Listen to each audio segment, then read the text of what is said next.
Good morning. So thank you very much for these kind words and for this detailed introduction to me.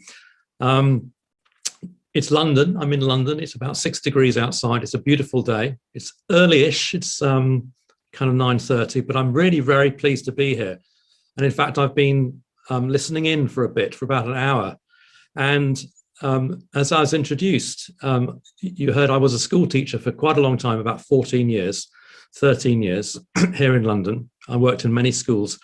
And then indeed, I moved into higher education and became head of department of the science communication unit. And I was really fascinated to listen and hear these words like co-creation and the importance of student involvement and the importance of teacher training. And I got a very strong sense of from the last hour of a group of people very committed really to the classroom, but somehow the classroom is the center of education. And all people who are in a classroom, the teachers, the students, somehow we've got to make, if you like, everyone's equal ability to contribute foremost. Now, I want to explore these ideas a bit more. Perhaps I'm particularly interested in science. You know, my background is science. I was a science teacher. Now I teach science communication and research science communication at Imperial College. So I want to kind of explore what you've been suggesting, which is that if we want the active classroom and if we want teachers to be leaders, if we want really to have that kind of dynamism within the classroom where, if you like, people learn from each other, where we co-create, does that work with science? You know, if we're doing creative writing, if we're doing art, if we're doing music together, if we're doing languages together, the role of the student, the role of the teacher, the experience of the student, of the child is going to be crucial. We can see that. And it's about the skill of a teacher is going to be to draw the children into these worlds of creation. But is that possible with science? You know, is this really the case with science? Can science be enabled in the classroom in the way you've been suggesting, where somehow a classroom is not simply the teacher disseminating, but the classroom is a place where there is a teacher and there's 25, 30, 15 children and something is going on together and things are being made, a poem, a play, an understanding of language, an understanding of history. So I want to get at this a bit now. I've got not much time, but I think what my aim with you is to bring together what you've been saying, what I've been saying just in these minutes about education. I want to bring it together with my main craft now, which is science communication. So I'll need, in a way, to say a little bit about what science communication is and see if we can make a link between your very progressive ways of seeing education and certain ways of seeing science communication, which I believe will make it more effective. Now, I mentioned the fact I used to be a school teacher, and now I work at Imperial College, running a department which has about 50 graduates every year. They're all science graduates, and they come to do a master's course in science communication. But if I travel back in time a long way, more than 30 years, 40 years actually, I was in India. I was in India for 6 months, and I worked in Vellore CMC near Chennai, between Chennai and what was then called Bangalore. So I was very particularly delighted to be invited because I haven't been to India for a long time, but I regularly meet AP and I'm involved in 1 or 2 initiatives. And it's more than nostalgia. It's more than nostalgia, which makes me anxious to be in touch with AP, because I see in AP's Carolan radicalism something very close to my heart, and so I'm delighted to be with you today. So let me start. I'll remind you. My question is the active student a possibility also when it comes to science? And just to suggest that this is not so easy, I'm going to remind you of how we think of science, as a body of fact, an accumulating set of fields of knowledge produced by scientists, probably working in laboratories over time, people building, people standing on the shoulders of others, a craft really in the hands of experts. And of course, that reminds me that science communication very often is described as the dissemination of results, as the movement of scientific knowledge, valued, authenticated scientific knowledge to the people, by which those people become more knowledgeable about science, more knowledgeable about genetics, more knowledgeable about vaccines. And they say to themselves, yes, I know more about vaccines now, I will get vaccinated. Or, yes, I know more about personal genomics, I know more about genetics, I will now support genetic engineering or genetic modification. Or, yes, I know more about radiation, I see that it's not as dangerous as I feared, I will now sign this piece of paper and allow and suggest indeed that a nuclear power station is built close to me. So that's a very strong thing in science communication, but the more the people, the citizens, know about science, the more scientific knowledge they have, the more open to innovation, the more they accept it. But actually, interestingly, all academic research shows that where there's some skepticism of genetic modification, of vaccines, where there's hesitancy of nuclear power, actually, as people get to know more, they don't necessarily get to become more accepting of the science. This is clear from research. And actually what has to happen then is really what you were describing about your classrooms, which is some sort of active engagement where there is debate and discussion and sharing and listening. Now, the question is whether active debate and sharing and discussing and listening is also part of the science classroom, when we know you've seen the textbooks, you've seen the enormous volume of knowledge, you've seen the science exams, you know what has to happen for somebody to get into a science bachelor's degree. They need to know a lot. And most of what they need to know about is not obviously negotiable. It's a set of hard facts. Let me kind of rub this in a little bit more. I want to talk about Nehru a little bit, but before that, let me talk about Sir Francis Bacon. Francis Bacon was a 17th century English lawyer who, to many people, is seen as the father of modern, let's call it Western science. And Bacon was very clear about what made science special. He said, one, it's useful to humanity. So that's very important and hadn't really been said before. It's useful to humanity. And he also said that science has a method. Science has a method, a particular method, which makes it unique, which makes it separate from other parts of cultures. So Bacon split science from other parts of culture, especially religion, especially the classics, Aristotle, Plato. And he also, however, said we can split it because of its unique method, and we can split it also because it's useful. And he also very plainly imagined that science would be done by some skilled practitioners. So Bacon, 400 years ago, profoundly affected Western science by separating it from culture, by describing it as useful. He was actually writing his most famous book, Novum Organum, was a letter to the king, explaining the value of science and also saying, please give me money. This is going to be expensive. We need money.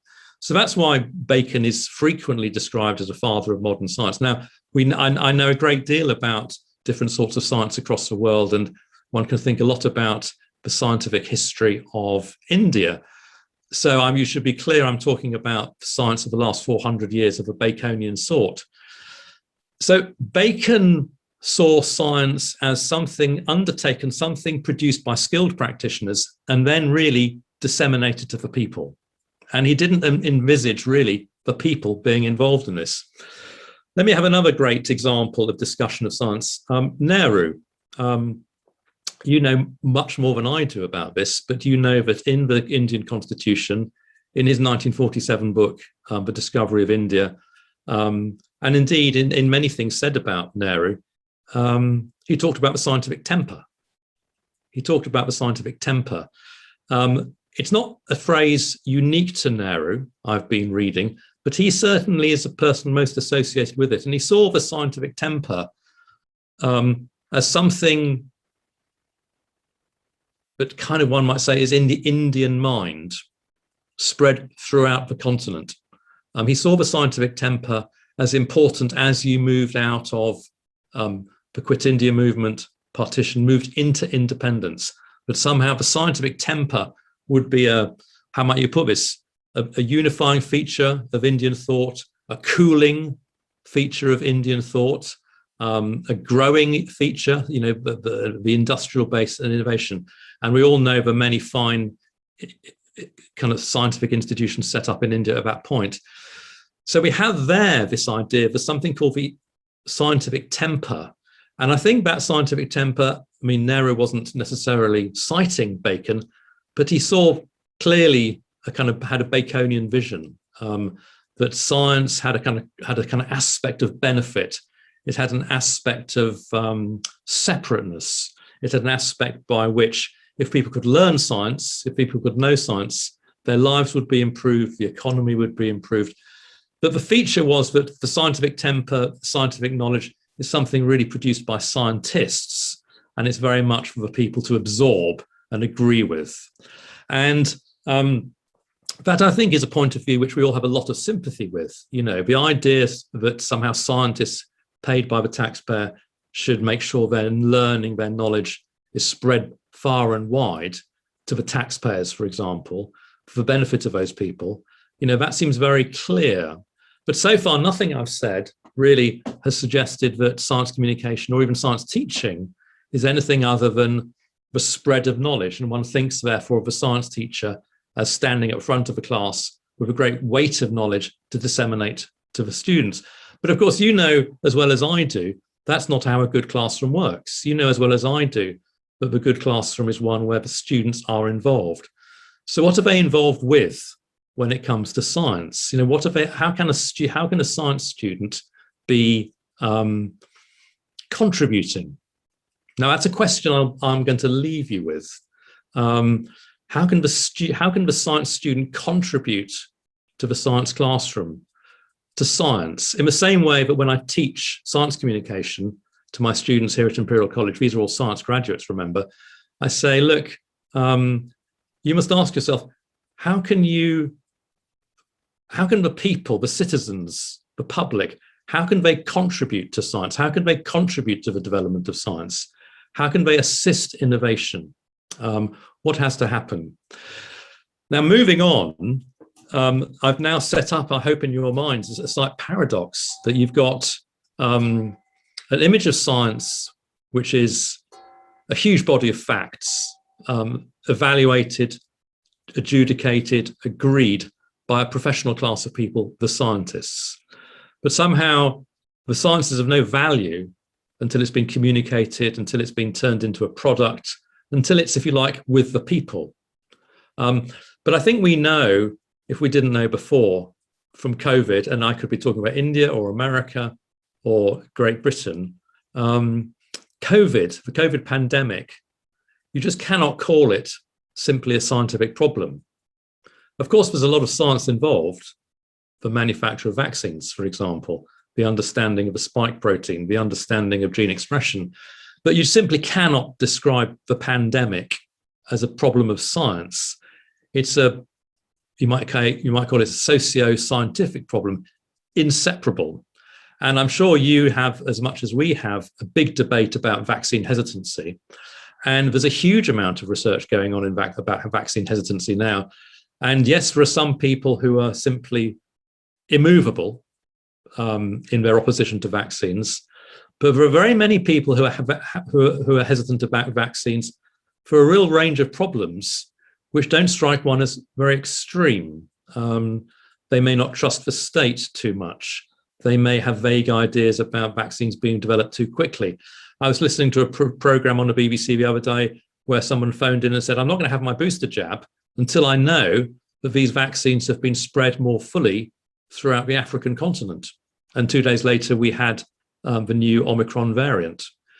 So all these things suggest that it's not enough simply to say we need to spread scientific knowledge. Somehow, with science communication, we need to engage the public. And my students and our teaching is constantly about really, how can we listen? And I was very interested to hear in this excellent panel discussion I've just heard, the concept of dialogue. And you talked about dialogue in the classroom, and I've been suggesting it in my field now science communication, dialogue between science and the public is very important. Now, I'll mention one more master of this area who perhaps really does fully bring it back together. Paulo Freire, many of you will have come across, an educator, Brazilian, worked in the 1960s and 1970s especially. Paulo Freire was a adult literacy expert, and he was brought in by governments who'd freshly become independent after independence movements. And the new governments were anxious about literacy rates. And they said, Professor Freire, we'd like you to improve our literacy rate in Brazil, in Guinea-Bissau, wherever, in Chile. We'd like you to improve our literacy rate from 20% to 80%. And you might imagine, well, of course, what could be more important than literacy for I contadini, for the farmers, for the peasants? What could be more important? And this genius, Paulo Freire, who writes about these issues that you've been discussing and I've been discussing in unparalleled fashion, and which I very much recommend you read him if you haven't already. Paulo Freire asked a very simple question, but so radical a question, it's shocking to this day, which let me paraphrase. General, why do you want your peasants to be able to read? Why do you want your peasants to be able to read?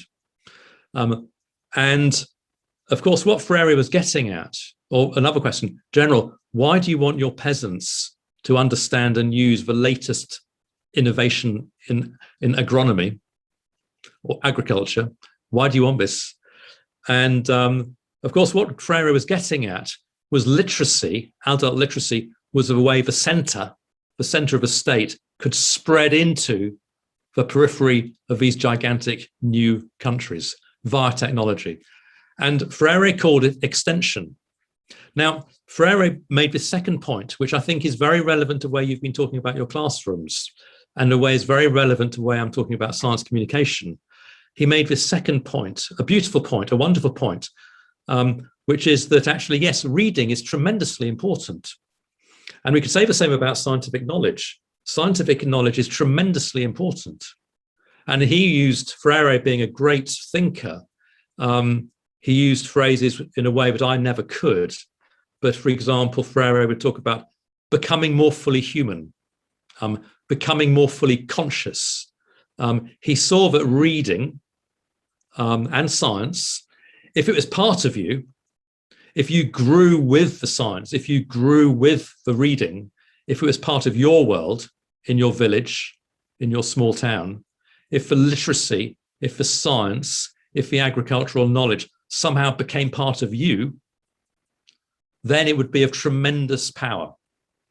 Of course, the power one might accrue by having scientific knowledge, by being literate. This power may not fit with a political center. And that was Freire's point. And Freire spent a fair amount of time in jail because actually his views on literacy, his views on agronomy, were that these were for enabling the people, not for consolidating the power of a center. And this brought him into conflict constantly. Now, I want to finish this talk by going back to the first thing I heard when I tuned in, what seemed to me very early this morning, Mr. Rajiv talking, and talking about, if I might put it like this, empowerment of the students. And I was immediately thinking of a paradox here. And I loved your video, which I've just seen. And it straight away started me thinking, yes, the teacher is a leader.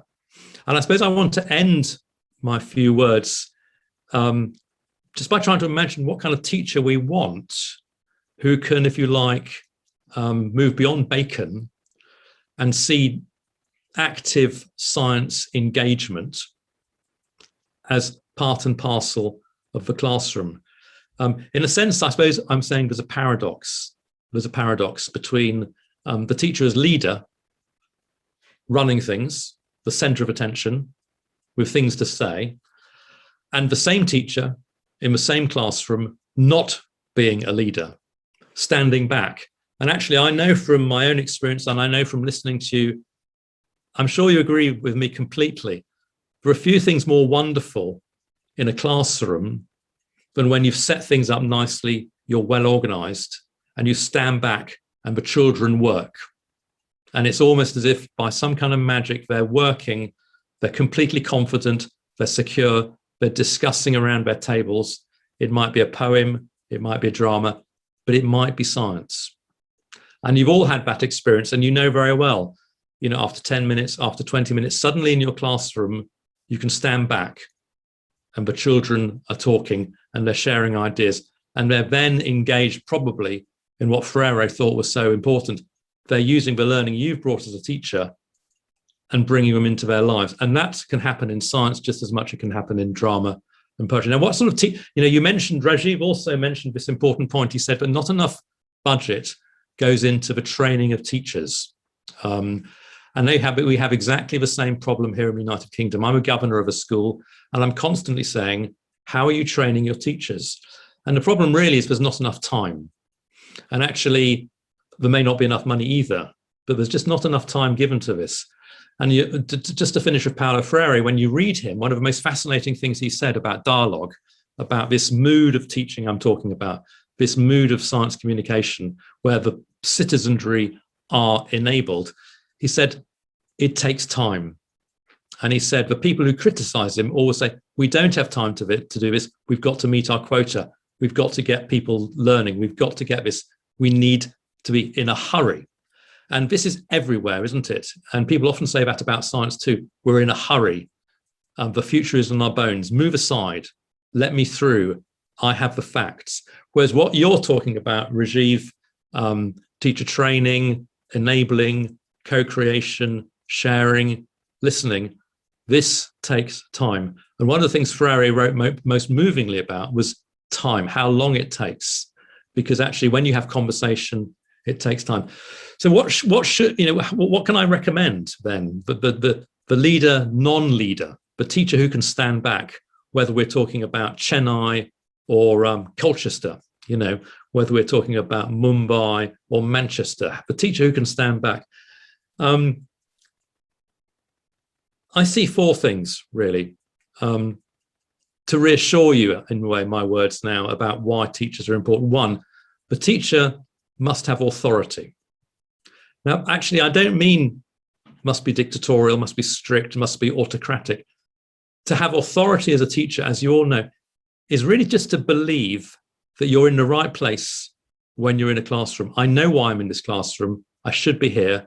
I have authority. That's what I mean. It takes a long time to get that sense, but children see that straight away. This teacher wants to be here. This teacher wants to be here with me. This teacher has authority. So that's clearly important, that sense by which the teacher feels confident in the classroom. And in terms of you as leaders, you panelists, eminent members of this conference, your ability to make teachers feel that when they're in the classroom, they're in the right place. This is what I am meant to be doing.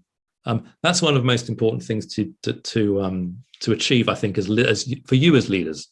Secondly, clearly, very importantly, the teacher must have expertise in their subject and expertise in pedagogy. And these are indeed things you might learn at teacher training college, you might read about, go to conferences about. You must have expertise. But already that expertise is a little different from authority, isn't it? Authority is a feeling, a sense of being in the right place, an emotional feeling, an emotional engagement, a sense of happiness in the classroom. And I noticed that happiness was a big thing in your logo, which I was so interested to read. So expertise clearly is essential. The science teacher should have a science degree or should have some knowledge. Thirdly, the science teacher, like the scientist, like the science communicator, must be trustworthy. There's a slightly different concept. We've had authority, expertise, and now trustworthy. We kind of feel we know what this means. That doctor's trustworthy. That person's trustworthy. I'd split it into two. The trustworthy person, the trustworthy teacher, the trustworthy scientist, the trustworthy science, they've been well trained. So the training of teachers is essential. And, I strongly hope, don't know the situation in India, but certainly in the United Kingdom, reform is under constant, the teacher training is constantly being reformed and not always being improved. But the importance of teacher training cannot be overestimated. So that's one aspect of, we can trust this person's trustworthy because of the training. And secondly, the trustworthy person clearly is diligent. So not only do they have authority in the classroom, not only have they expertise, not only are they clearly well trained, but they're diligent. They do the register, they're on time, they're punctual, they know the names of the students. Simple things they mark well. Simple, to some extent, trivial things, diligence, incredibly important in being trustworthy. And finally, and this is really where I want to end, and this brings everything together in my talk: science communication, scientists, teachers. The good teacher is trusted, and the good scientist is trusted. And they're trusted, let's go back to the teacher. The teacher is trusted because not only do they have authority, not only do they have expertise, not only are they trustworthy, well-trained, there's a relationship. They're in the classroom, and it is no accident. The children see, and they have a relationship with the children, and that relationship is constantly being renewed by constancy. And it is the trust that allows these things that you've been talking about, Raja, Rajiv, and your colleagues. It's the trust which allows these things to happen. It's the trust which allows co-creation. It's the trust which allows student involvement. And it's the trust which allows that marvelous feeling I mentioned, where the teacher stands back and you look at your classroom and there's this magic going. Maybe only 5 minutes, maybe 10 minutes, but it's going on. And my final point is, because I haven't really come here to talk about science communication, but there is no doubt in my mind that if we talk about science communication in India or in London, and if we talk about whatever we're talking about, COVID, nuclear power, the climate change crisis, there is no question in my mind that even with science, the people we call the public are fully able to get involved in scientific debate, are fully able to give a view on vaccines, on genetic modification. There has to be debate because, as Freire would say, critical thinking takes time. And science communication, like the good classroom, starts at A and moves to B and moves to C.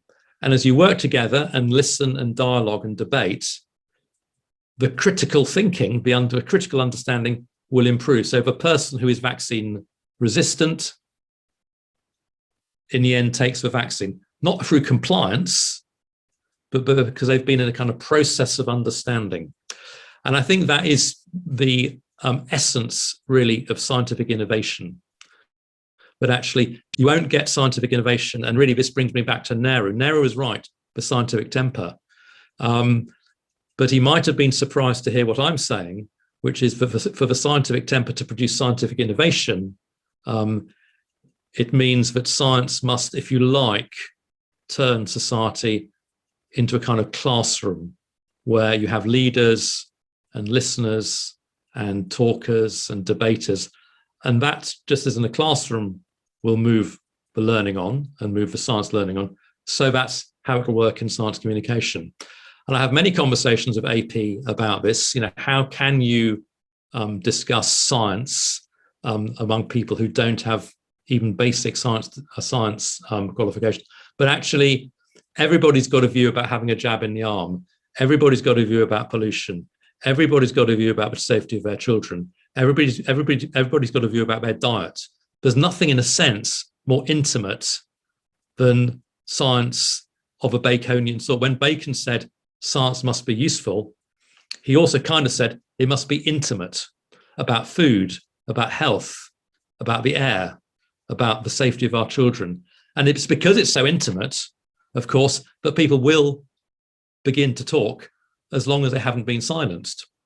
And of course, the classrooms you talk about, wonderful classrooms you've been suggesting, those don't sound like silent classrooms. They sound like classrooms where there's a lot of talk. And I suppose my final point is, good science is never mute. And the good science classroom will very often, not always, very often be noisy. So thank you very much for this invitation. It's delightful to be with you. Sorry I have to be in London rather than in Hyderabad itself, but congratulations on your conference. I'm tremendously impressed. As I said, I was only able really to spend an hour before my own talk, but I felt that you were getting at the heart of the matter. Thank you.